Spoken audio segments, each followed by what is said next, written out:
ഒറ്റപ്പാലം നഗരസഭയിലെ ഹരിതകർമ്മസേന യൂസർ ഫീ വർധനവ് കൗൺസിൽ അറിയാതെ.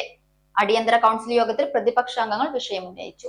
ഒറ്റപ്പാലം നഗരസഭയിലെ ഹരിതകർമ്മസേന അംഗങ്ങൾ വീടുകളിൽ നിന്നും നിർബന്ധിത യൂസർ ഫീ വാങ്ങുന്നത് നഗരസഭാ കൗൺസിൽ അറിയാതെയെന്ന് പ്രതിപക്ഷ കൗൺസിലർമാർ.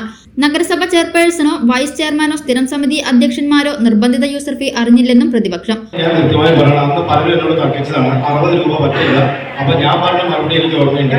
ഇവിടെ നമ്മൾ 500 രൂപയ്ക്ക് മൊബൈൽ റീചാർജ് ചെയ്ത്, അപ്പൊ ഇത് നമ്മുടെ ഉത്തരവിൽ ഉള്ളതാണ് 326 എല്ലാ വീടുകളും വേണമെന്നും ഒഴിവാക്കേണ്ട ഏതാണെന്നും അന്ന് കൗൺസിൽ വെച്ചാണ്. പക്ഷെ ഇതിപ്പോ ഇപ്രകാരം ഹരിതകർമ്മസേന അംഗങ്ങൾ പറഞ്ഞു എന്നത് ഞാനിപ്പോൾ അത് ഞാൻ സമ്മതിക്കുന്നു.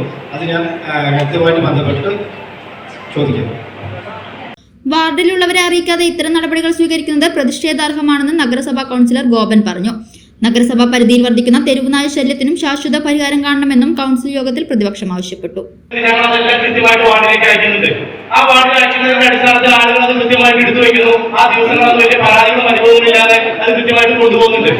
പക്ഷെ ഇപ്പോ തന്നാലും തന്നില്ലെങ്കിലും 60 രൂപ വീതം എല്ലാ വീട്ടിലും വേണം എന്ന് പറയുന്നത് ഈ നഗരസഭ തീരുമാനം എടുത്തിട്ട് അത് ഓർഡർ ആയിട്ടുണ്ടോ?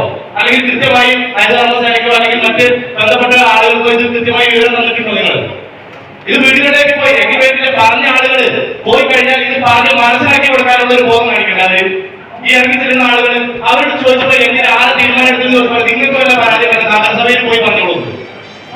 ഇങ്ങനെയാണോ പൊതുജനങ്ങളോട് സംസാരിക്കുന്നത്?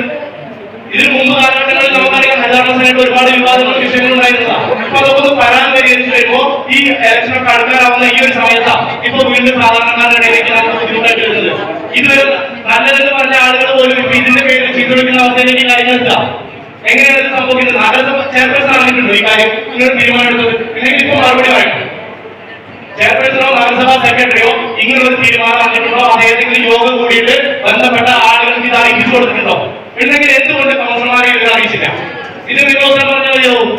അല്ലെങ്കിൽ ഈ അവസാന നിമിഷത്തിൽ വാർഡിൽ പോയിട്ട് ആളുകൾ വായിച്ചിരിക്കുന്നത് നമ്മൾ കേൾക്കണോ? ഇപ്പൊ ഇന്ന് വരുമ്പോ കൂടി എന്നോട് പറഞ്ഞത് അവിടെ പോയപ്പോ ഹരിതകർമ്മസേന ചീഫ് വിളിച്ചു എന്നാ പറഞ്ഞത്.